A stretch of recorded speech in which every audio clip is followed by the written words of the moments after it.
of course, the final straw that broke the camel's back was the incarceration of our president. I don't think that the African National Congress was supposed to allow that to happen. I don't think that they were supposed to allow that to happen. So when all of these developments took place, and then President Zuma announces a new organization, it was only normal for many of us to say, look, let's just pursue this democratic revolution still, but maybe especially Durban. The tension between the Africans and the Indians, the EFF to the PAO just to abstain. But what you need to understand about Zulu culture and the Zulu people is that we have three monumental figures. The king, leader of the Shembe Church, and then used to be the prime minister, leader of the IFP. Right? However, came along a fourth figure. By virtue of being the first Zulu-speaking person to be democratically elected to occupy the union buildings, that elevated President Zuma to all. In fact, this is just propaganda and within the circles of the ANC. We went to our Hoover. There was no Floyd. We came out with discussion documents. We went with discussion documents. We came out with resolutions from that. Hoover came back with resolutions or drafts? You can call them draft theory and character, strategy and execution, and a draft constitution. We didn't just go to that. I think Umkhonto Wesizwe needs to do better. Right. Look, here in Gauteng province, I feel that we're treating our premier with a little bit of kid gloves. I think we can be far more aggressive. You know, and when I say aggressive, I don't mean us to be unreasonable. You know, but there's a lot of things that are happening in Gauteng province that I strongly feel that we should be making more noise about. But you don't mind MK and EFF protecting Panyaza during the monk?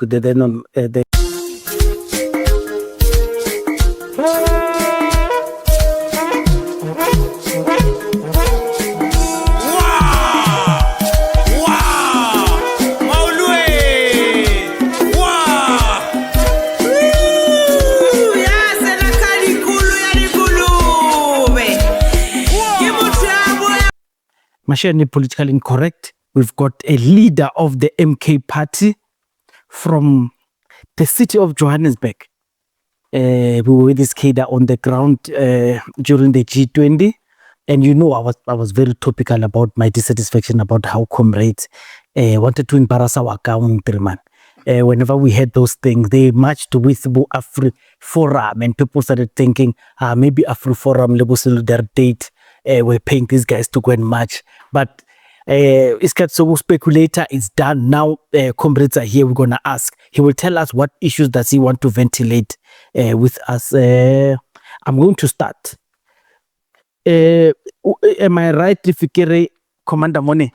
I know you're still correct. I'm still correct. Even though we've been cautioned about that. But you guys remain our comrades, ne? Correct. Yeah, I remain our comrades. Please tell our audience who are you, where you from, and in a very short time, maybe tell us your background of politics, and so we'll take it from there. No, for sure. Thank you, Mashiane. Well, by name I am Sandile Ngcobo. Currently serving as the chairperson of Umkhonto Wesizwe party in Greater Johannesburg, having been the former and founding convener of the MK Party Youth League in the province. Historically, well, born 7 days before, actually, former President Nelson Mandela walked out of Victor Verster. Yes, February 3rd, 1990. So I do recall that my mother was carrying a newborn when there was the hysteria. And people... You know, I must correct this. You are starting to do Notabaloi tendencies now. So Notabaloi said he cautioned his father from voting ANC when he was 4 years old. Yeah. When you recall, when you were 7 days? No. I don't recall. I'm saying that my mother does recall that she had a newborn baby when there was the hysteria outside. All right. Sure. Yes, but nonetheless, born February 1990, Mirrorless Clinic, Soweto. Sure. Spent a period of time in KZN with my grandparents. Sure. Yeah, but nonetheless returned to Johannesburg thereafter. And I've been here ever since. My interest in politics goes back to the Zuma Red case trial days. I recall standing outside court, waiting for him to come outside and address people. Where's that woman with her? that had. I remember that lady. I wonder where she is. I wonder where she is. Sure. But nonetheless, I remember I started observing current affairs around about that period. Sure. 2007, December, Polokwane conference. Was not yet a member, but I was observing very closely what was happening. But nonetheless, I joined the ranks of the ANC Youth League and the ANC late 2008, early 2009, right into the 2009 elections campaign. And one has been an activist ever since. Up to this. So you know the politics of fighting. A politics of factionalism. Yeah. Unfortunately, I do. Yes. I released a short clip saying I love Operation Dudula and I understand where they come from, and I know people will only say, yeah, Mashiane, but how can you eat Dudula? I want to be honest with you, and I'm honest with my audience. Sure. I understand where Dudula comes from, and I think Dudula must exist. But when they said they were going to march, I was like, yes, guys. I know I also disagree with the president, but for now, let's hold it back until the visitors go. Then we resume the fight. And you guys were on the ground with Dudula and you spoke to the media. What were you telling the media? Well, let's start. Yes, we're on the ground, but we're not having a joint program. Of course. Yeah, that's the first thing.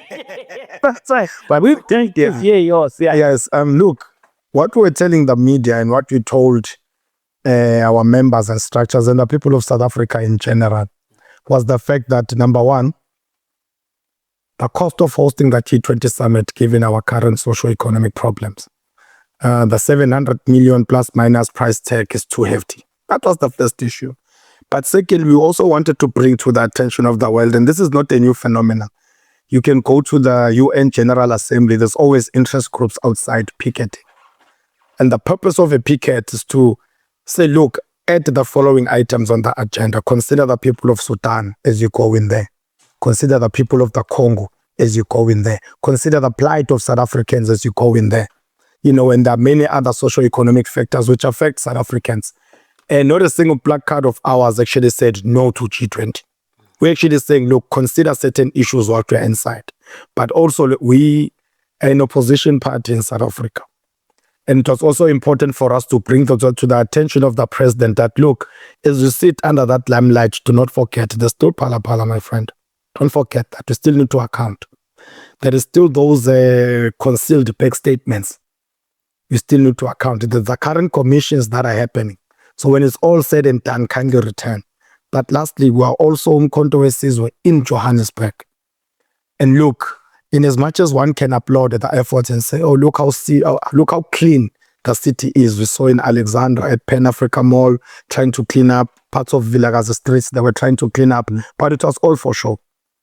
That's our standpoint, to say, look, lawlessness in Johannesburg is the order of the day. Bylaws are not being enforced properly. But when we're expecting international guests, then we remember that, oops, we have a filthy city. So as the residents of Johannesburg, we feel undermined by that. Not to say we don't appreciate any efforts to clean up, but it must be done strictly for the residents, rather than to say, look, there's international guests coming, let's just cut the grass quickly. That's, to us, that is just not all. We also wanted to bring it to the attention of the people of Johannesburg as well, to say, look, don't be fooled and don't be misled. If it wasn't for this G20, chances are we'll still be facing the same problems. So you articulate issues of saying to them, say, we're not opposing G20 as standard as it happens all over the world. Correct. We are saying, include these items while you are eating those expensive dinners there. Among yourself, talk about Congo, who's eating money there by Congo, Sudan, the Sudan war and stuff. This is your position, and I understand that. And people were misconstruing your march to be doing other things. So correct. You spoke about cleanups. It would have been dirty if G20 didn't come. So there was informal traders in the markets in the streets markets, and there were political parties who went to court, the EFF, for example, to say, no, leave these people. Tata Morero was saying, guys, we need to clean this city. It's been a long time coming. As a resident of the city, people are saying remove everyone. People must reapply, and we must make sure it's South Africans who get those things, so we can put in bylaws to make sure that whoever gets it, it becomes clean and stuff. So I just want to understand, what is your take as MK in the city of Johannesburg? Well, the first thing that they need to clean up is the MTC, the Metropolitan Trading Company. That's where they need to start. Is this where this trading permits are? Exactly. Okay. They first need to start with the Metropolitan Trading Company. How does an entire section of the Britax rank gets dominated by West Africans, particularly Nigerians, under their watch? And then South Africans have to fight for space in the pavements. Yes. So that's the first thing that they need to clean up. Mayor Morero needs to start with his cadres deployed there in that institution. Yes. We agree that there has to be the rule of law and the proper enforcement of bylaws in the city of Johannesburg. But the problems in the city of Johannesburg do not begin with the informal trader. They begin with the lawmakers inside the city council who are failing to play their oversight role. That is where the problems begin. So that is why you find these guys, and I still maintain that the outcomes of the court, I think the court was just trying to shield South Africa from embarrassment. To be honest with you, we all agree that, look, there are certain spaces that are designated for trading. It's a violation of bylaws. I mean, if you are running a restaurant here and I'm selling food for free outside, when I say for free, meaning I'm not paying any rent. Yes. We fully understand that there needs to be regulations in that regard. But at the same time, you need to understand that these are people's livelihoods. Give them some time. Give them a warning to say, look, in 30 days, in 90 days, you need to find alternative space. But because it was done in a clumsy fashion, because we're racing against the clock here, because of G20, they were just removed. Okay. So according to you, the best process would be what? To start by the cleaning house itself must be clean. Correct. Because you allege that, there's a contingent of West African who wield a lot of power there, who are consuming this thing. So according to you, you believe there's corruption inside. And how does someone who's corrupt clean themselves? What are you going to do as the city in cleaning that house first? Because now P20 avail. So now you've got time. We're not longer rushing. We want to do things properly. What are you going to do? Because you are outside. You are not in the city now until 2026. What is it that you advise that you should do? Well, as things stand, you are correct that we're not inside the city council as yet. Right? But then that doesn't stop us from being a voice of reason. Yes. On behalf of the residents of Johannesburg. Yes.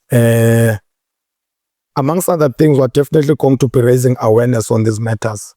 But also, let's not forget that Umkhonto Wesizwe is represented in the provincial legislature as well. We've got 8 seats there.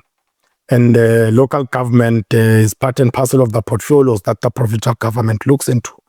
So using our MPLs and our MPs as well, there's a number of issues that we wish to raise at that level to say we need this kind of interventions. Yes. Do you want seats to be given, trading permits that is, do you want them to be given to South Africans first, then the other people would be considered? Do you want that to happen? No, definitely we want that to happen.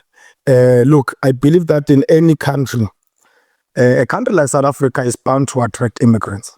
So we as Umkhonto Wesizwe are not xenophobes. Yes. We are not like that. But we are calling for a management of things. Okay. Right? We are fully aware of the fact that foreign nationals in South Africa are subjected to living conditions that are poor, primarily because they don't pay much rent. They live in informal settlements, most of them.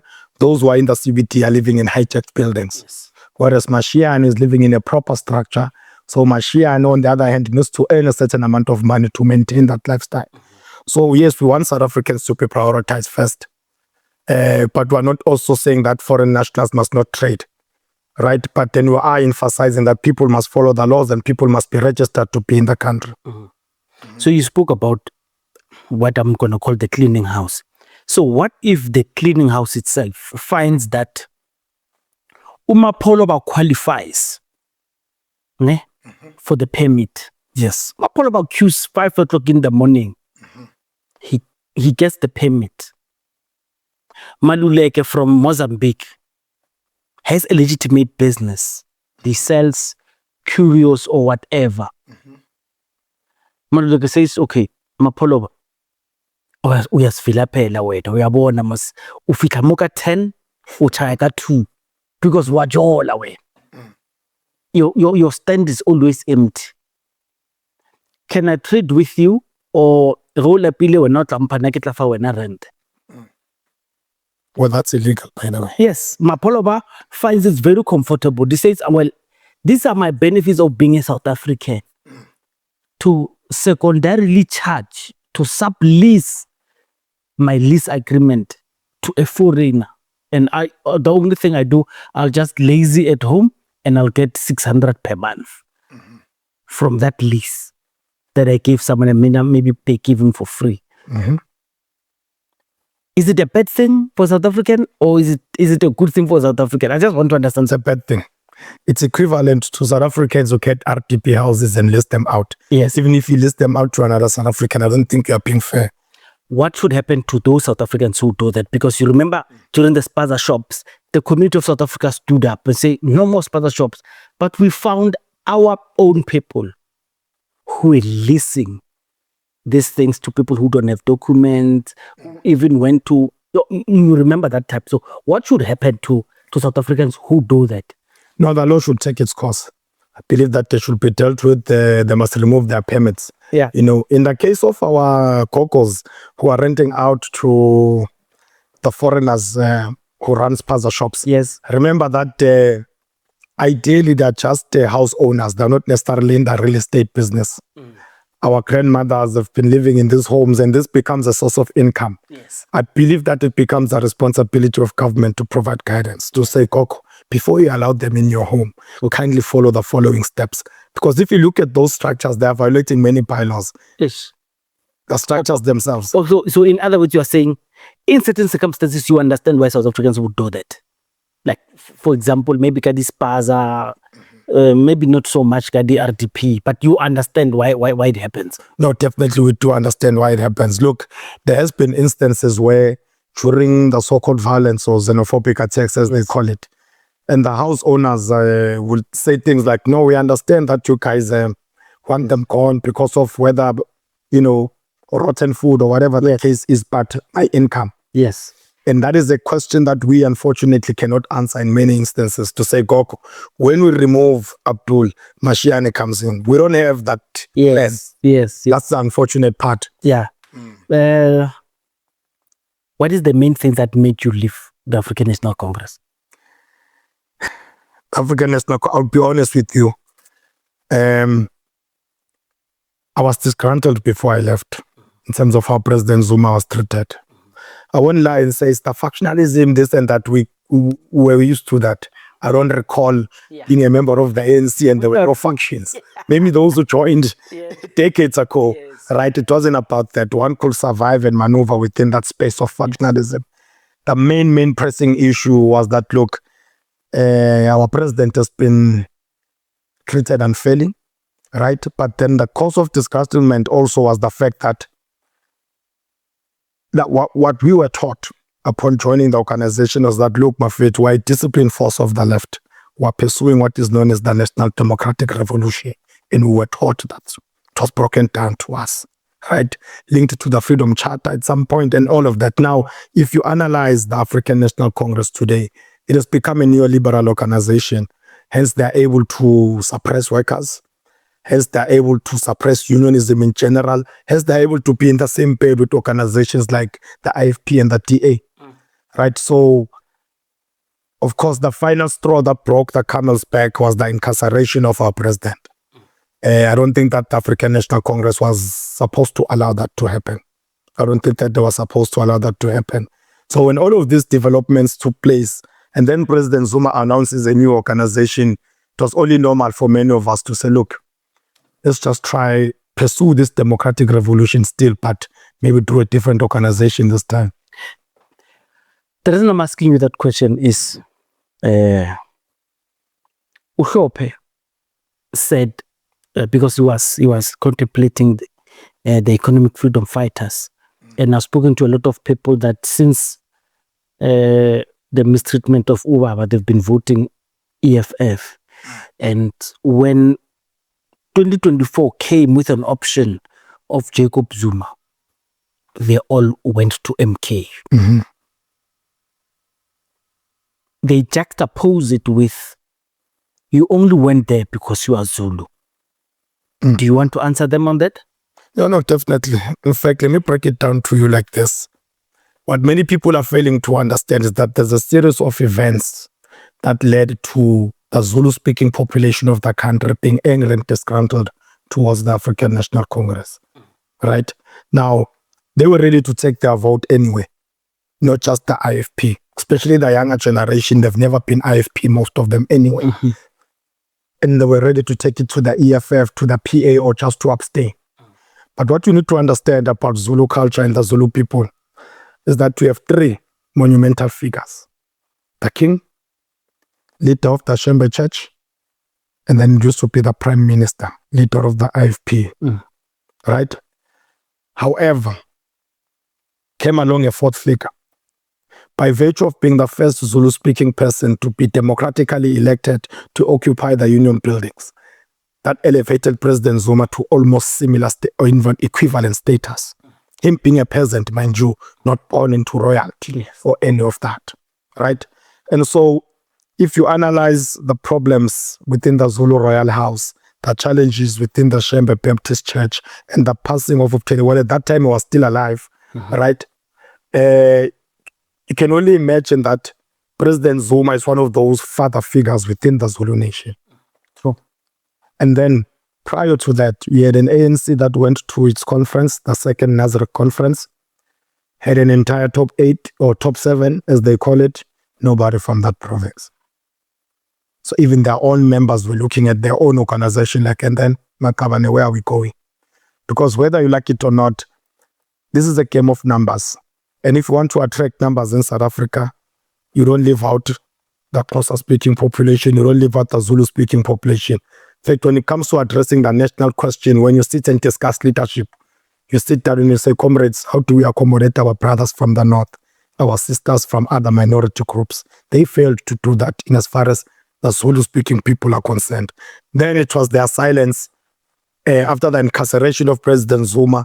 300 souls lost their lives in a day. And no one said a word. Right? So now when the Zulu-speaking people then say, we are going with our MK party because of Ubaba to Zuma, the next thing they're being accused of tribalism, which is unfair. Yeah. Okay, let's talk about the top 7 as you allege. I don't know who are they. Do you not then blame people from KZN for not existing in other slates? Because slates will always be there.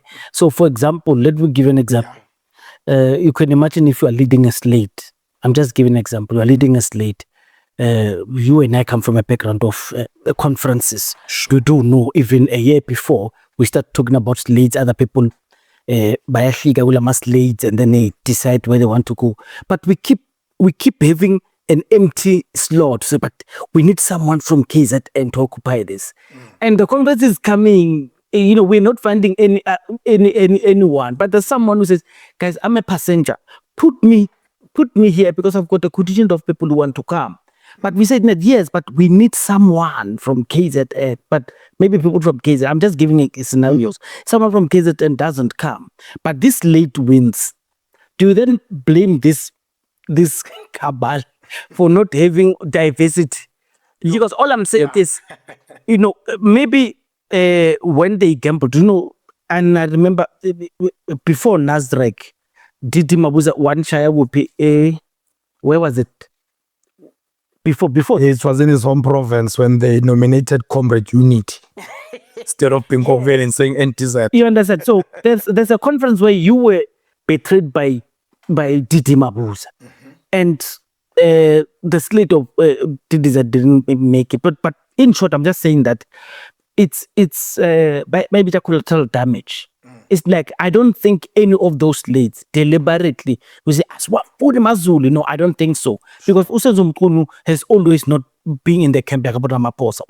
So I'm just saying the slate, maybe there were no anyone who could occupy these seats, maybe even if they were over, but this is just me estimating. But I think maybe I'm not protecting Ramaphosa on that one. Let's talk about the the 300 or 250 people who died during the July unrest. And majority of these are said to be coming from KZN. And a lot of people who lost jobs and stuff may have come from KZN and Johannesburg, of course. And chiefly, I hear them with pride who say it, because I've hosted some on the podcast. They say, yeah, it was the areas where Zulus are, where there was the unrest, because it is them where they're against this thing. As we speak, Duduzile is in court answering why she incited people to fight. Do you not think the blame should be on her if she's found guilty? If the courts find her guilty for inciting violence and there are 300 people, do you not think she should be the one who answers for the loss of these people instead of the president, according to you? No, I don't think so. Okay. Right. First and foremost, our comrades, Tutuzile, Comrade Bonginkosi, there's others as well. The voter. Yeah. Yeah. Yeah. Comrade Voter, Bonginkosi, Onika, and Tata, there's plenty. Yes. Look, for them to be accused of inciting violence via social media, it's questionable to us. But to answer your question directly, no, they shouldn't be blamed. And let me tell you why. Okay. Because private security was allowed to run amok. That's what happened there. Law enforcement was found wanting. Remember that private security, if I'm inside your property, violating your rights and your private security acts against me, fair enough. Right? But if I'm now carrying this map and I'm running on the streets, and any private security company just feels to be at liberty to shoot, that's what was happening at Phoenix. You are carrying a product, this chili sauce, you are carrying it on the streets, gunshots go off. And there were instances where the looting was no longer taking place within the business premises. People were looting the looters. People have forgotten that as well. That in other instances, people would see a packet full of goods and they're like, Mashiane, if they share. Right? They didn't break anybody's property, but they were being shot randomly. And for that, we should blame law enforcement and whoever that is in charge. Yes. Do you remember that cops also looted the looters? There were instances I can recall. They went to people's houses. If you cannot produce what is the receipt for something, yes, they would take it. And I know, like I would say, it wasn't prevalent here in north of Gauteng, but we do know it happened. Yeah. And we were questioning that to say, can you imagine having a brand new something, but you don't have a slip? They would take it. There are people who had slips, but they were taken. They say cops took groceries, and you and I know cops who had, ceiling high consignment of liquor taken from people. Correct. Because what they would do is they would say, go and buy liquor from that guy. That guy go, and then after you buying, they bring that person. Then they take the whole liquor, say, this is proof that you are selling liquor, but that liquor doesn't go to. So I'm saying all of those things we understand. But also open cases against this police, because you still have this. Do you understand that when I'm a resident here in Tshwane, the police would have came to collect my stuff, my mirror, accusing me that I've stolen it or go ShopRite. I can still remember these cops. Do you understand? And if I testify against them, it would be better, because I'm saying go directly to these people. Maybe it might win. But let me leave it there. I'll talk to Phoenix later. Do you not think maybe you find yourself hating this Ramaphosa this, without the actual victims are the people who some were not looters, but they were just manhandled. They were just manhandled by police. And what is your stance on those police officers? Well, look, we all know that insurance claims hit yes. Yeah, exactly. Yes, they never thought of it. Exactly. So what that tells us then is that the goods that were being confiscated did not return. Yes. To the business owners. Because how do you then say this comes from game stores or ShopRite? Again, there's no receipt. Yes. So you take it, put it inside the police van, you take it to the evidence room, if it reached the evidence room. Yes. Right. So look, to be honest with you, something was supposed to be done against those police officers. it's going to be difficult for many people to remember them because it wasn't only your local police station now acting. Reinforcements were brought in, especially in parts of KZN. Reinforcements were brought in from the Free State and Gauteng and Mpumalanga as well. Sure. So it's difficult to even say, look, I remember that cop is this man, right? Members of TRT would be dressed in their masks as always, right? And we remember them on TikTok videos carrying rifles, confiscating Amatin stuff, with R5s. We remember those scenes. Indeed. Yeah, which were indeed very unfortunate, but it went on to show that our law enforcement institutions are not prepared to protect South Africans. I don't think that they are well equipped. They're making money off this. Exactly. I mean, we're living in a country where literally there's an entire army in private hands. Private security in this country outnumbers, outguns, outsmarts, outmaneuvers the SAPS and the SANDF combined. That's scary. Now let's talk about Phoenix. Yes. When Phoenix was happening, we all watched it. When Phoenix was happening, you know, the saddest thing about Phoenix is it's not even about politics, because it had the ramblings of an unseated, okay, maybe I'm using the wrong word because I'm looking for the correct word. You know, a tension that has been bubbling but unattended because of fear. And I remember just when it happened, comrade the late man,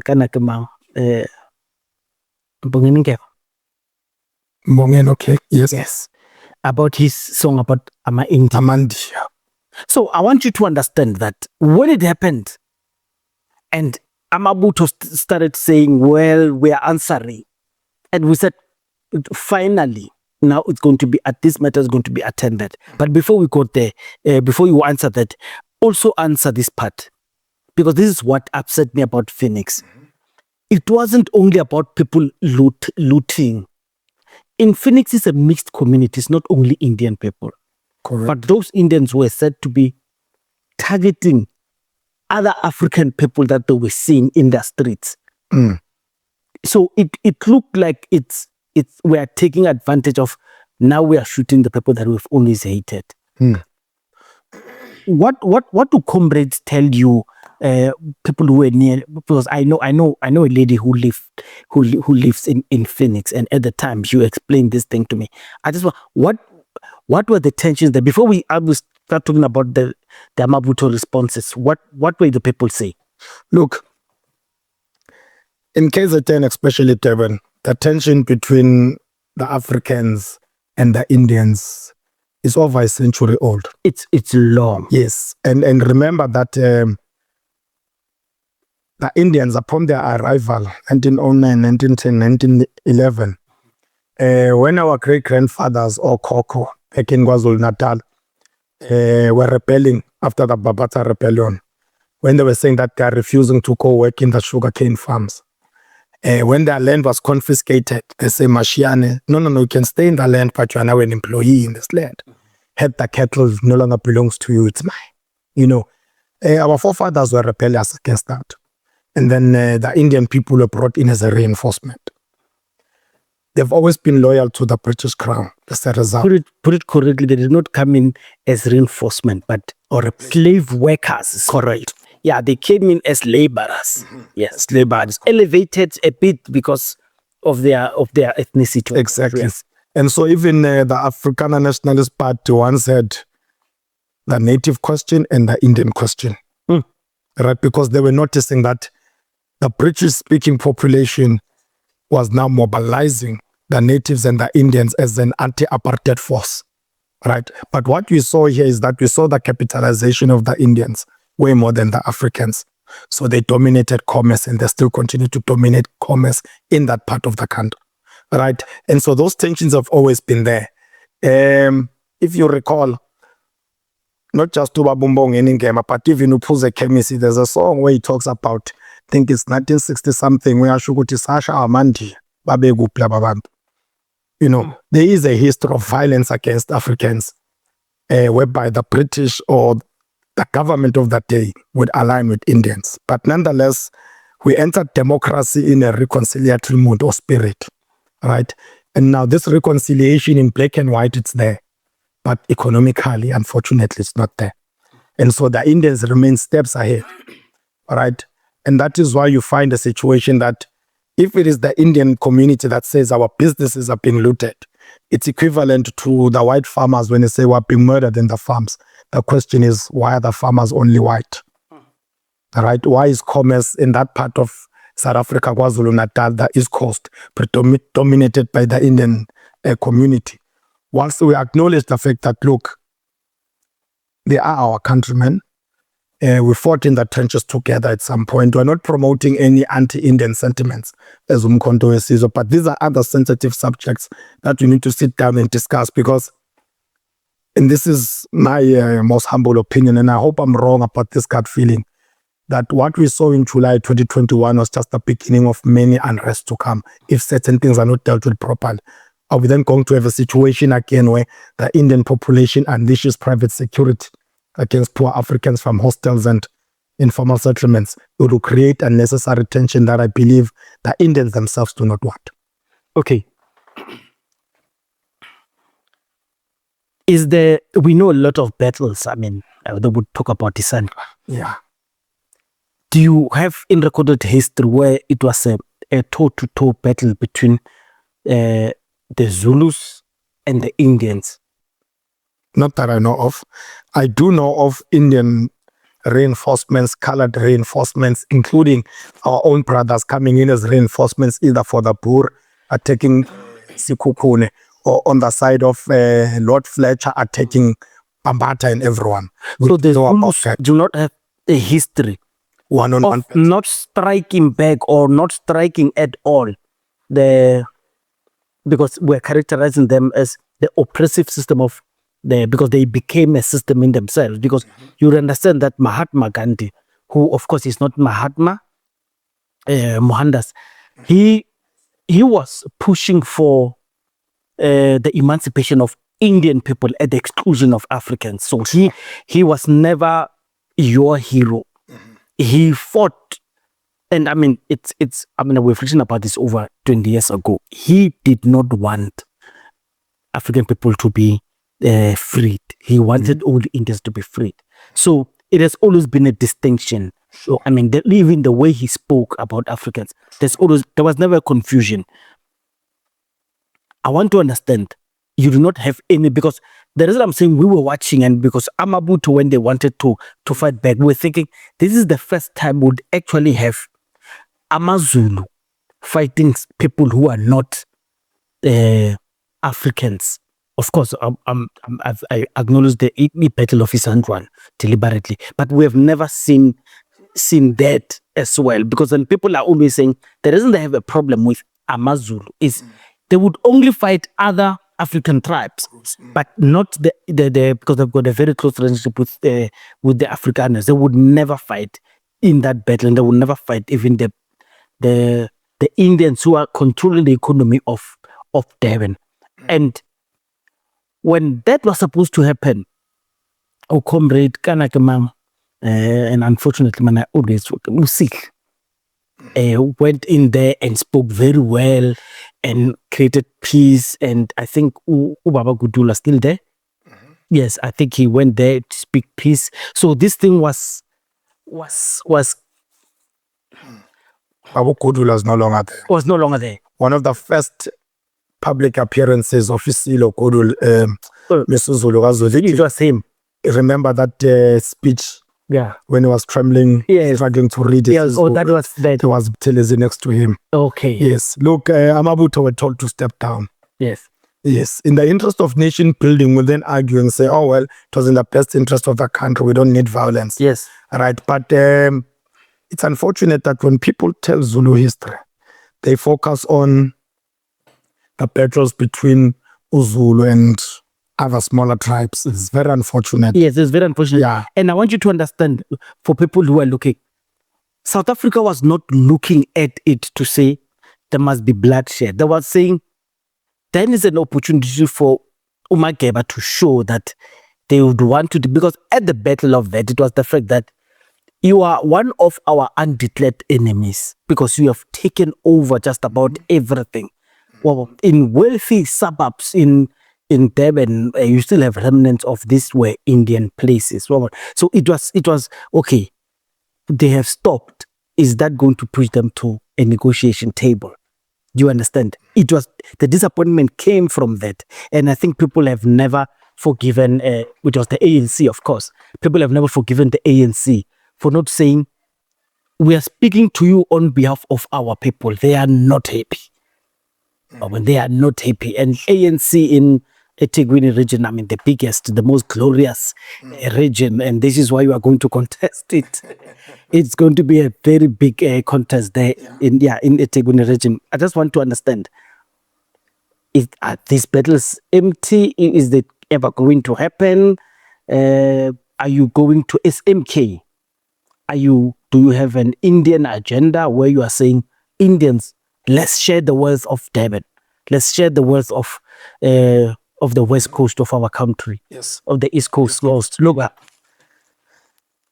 because it needs to happen. It definitely needs to happen. But look, this is how this thing should be approached. There is no need to say to Mashiane, let's share.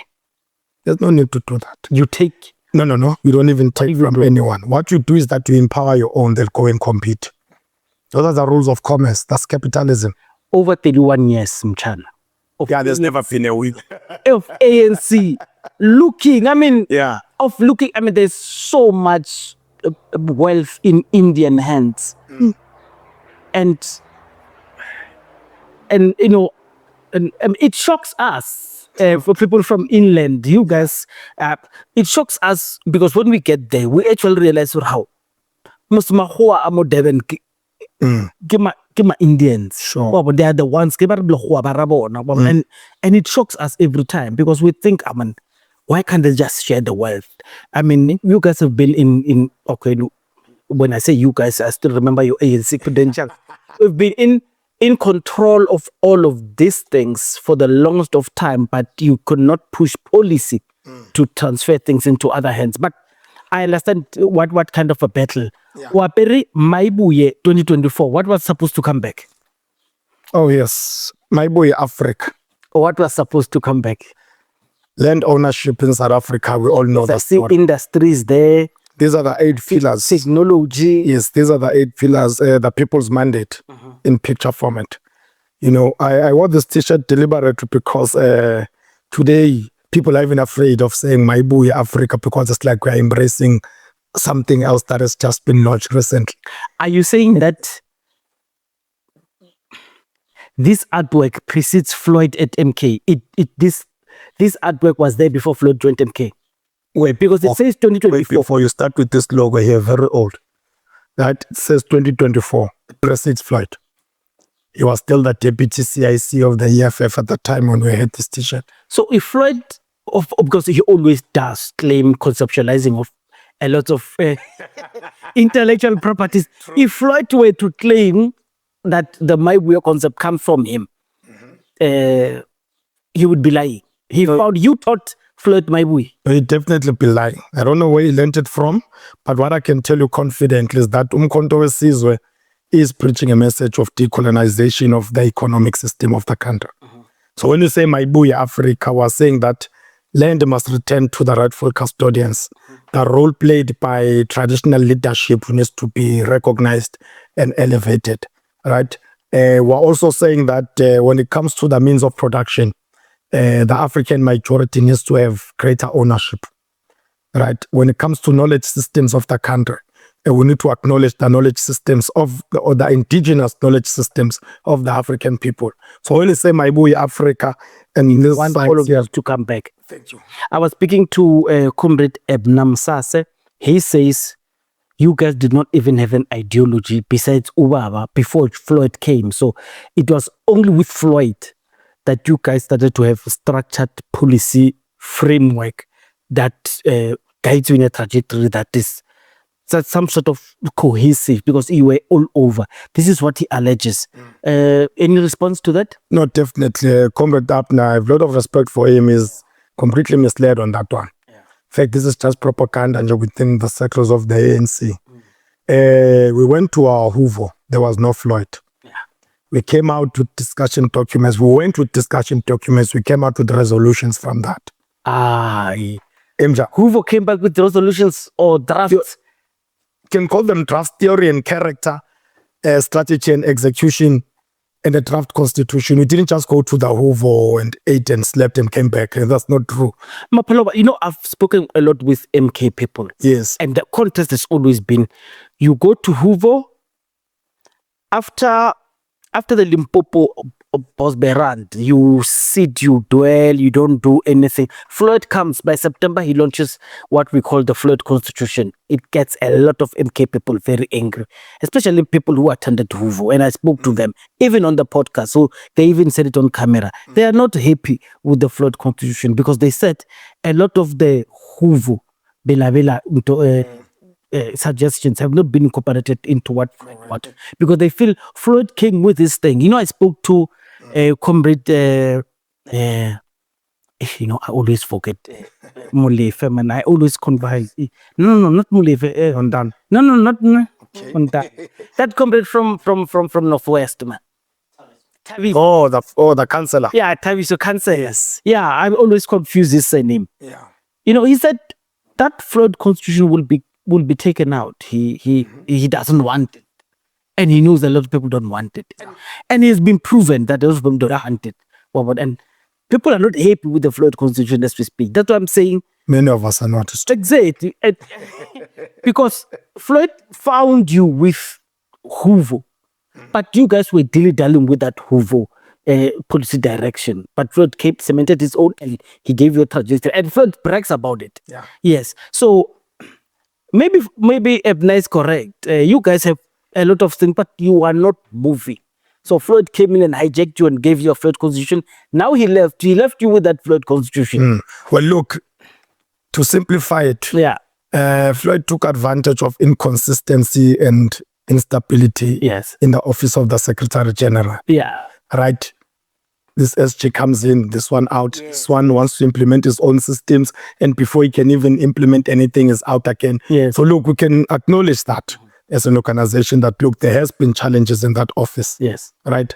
But then that doesn't mean that we didn't have any clear direction. Okay. I think the biggest mistake committed by the National High Command in its entirety is to allow a situation whereby we have a constitution and the SG draft its own. Without saying, Chana, wait, can they review this one first? Yes. But right now I can tell you that MK Party has launched a constitutional review process. And many rules in this constitution this constitution will be almost entirely overhauled. That much I can tell you. Okay. Yeah, So the first constitution is in the process of falling.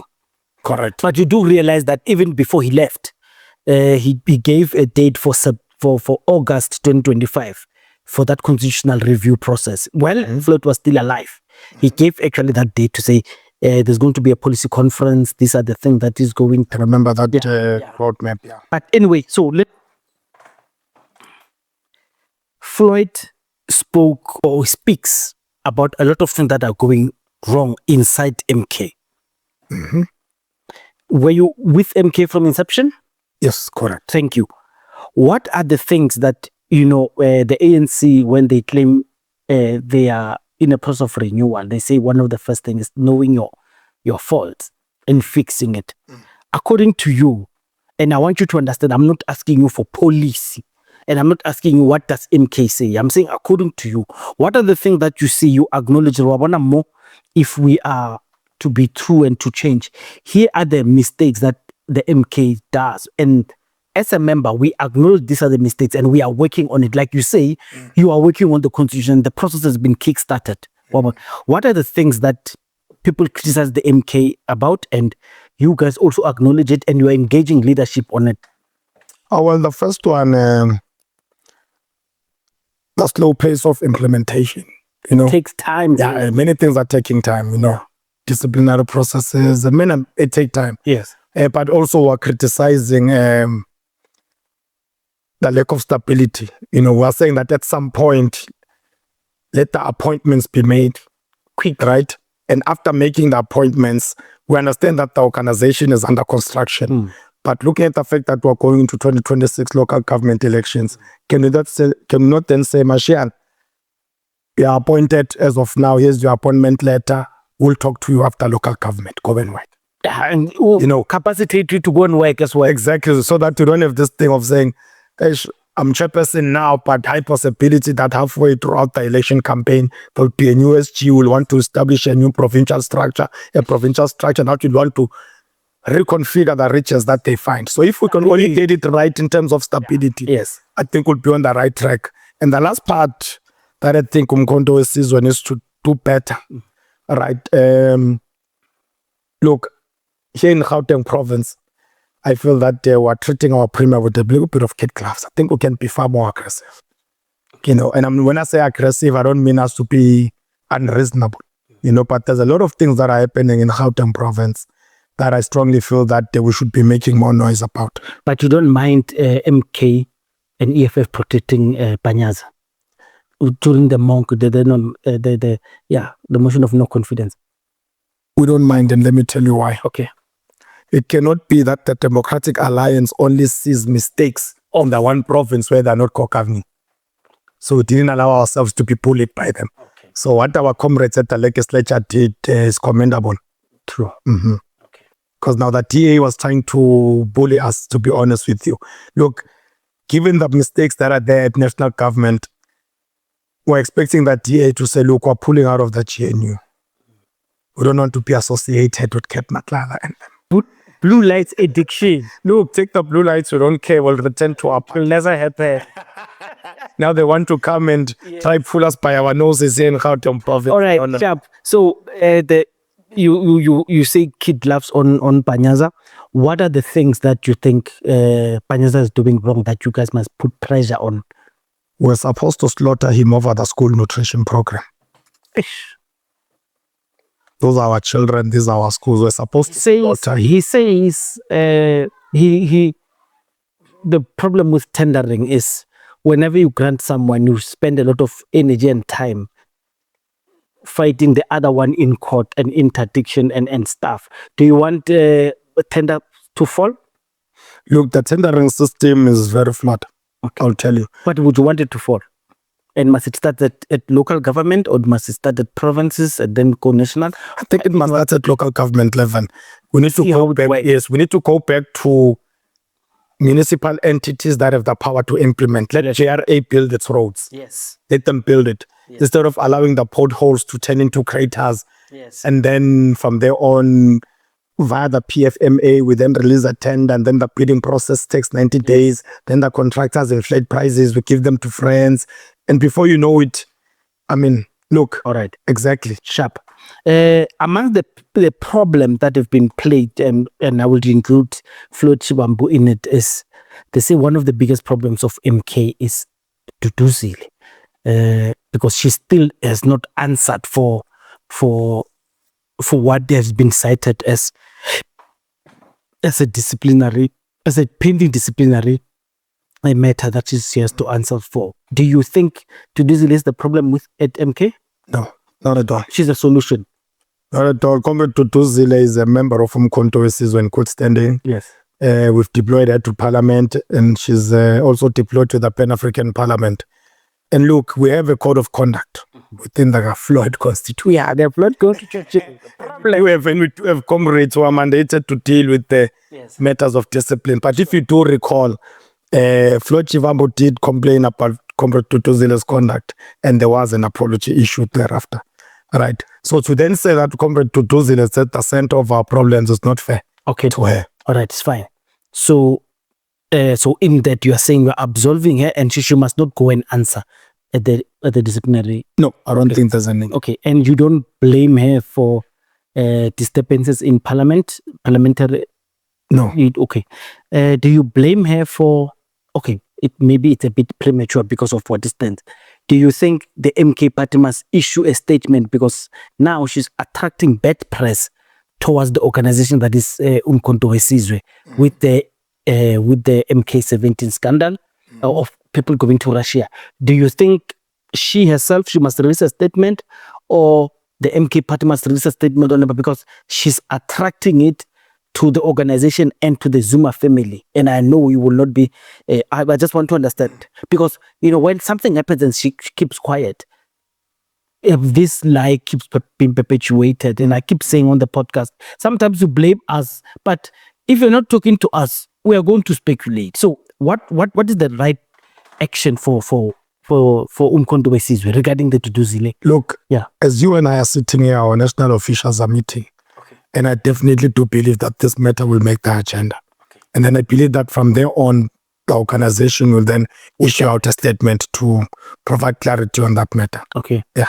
Do you not think this deserves a press conference? Given the publicity, or should I say, given the attention that it has been given by our media, I think we need to counteract it through a press briefing. But look, every time our national officials meet anyway, the outcomes of that are usually made public via a press briefing. So I think that as part of that, we should not only release a statement, but do have an official press briefing where the officials will provide clarity on this matter. Okay. Yeah. In closing, anything that you wanted to articulate on our program that you think maybe we have not dwelt on? Yeah. Umkhonto Wesizwe Party. What I want to tell you and your viewers at home, me being one of your viewers, by the way, Yes. I am a subscriber, my friend. Thank you very much. Thank you. Yes. In fact, let us start with your industry. Yes. Look, I think I'm a politician in very interesting times. Sure. Where I don't have to beg an editor of the City Press or the Citizen. That's proper. Blah, blah, blah. You know, you guys are giving them a run for their money and I'm enjoying it. No, it's a self,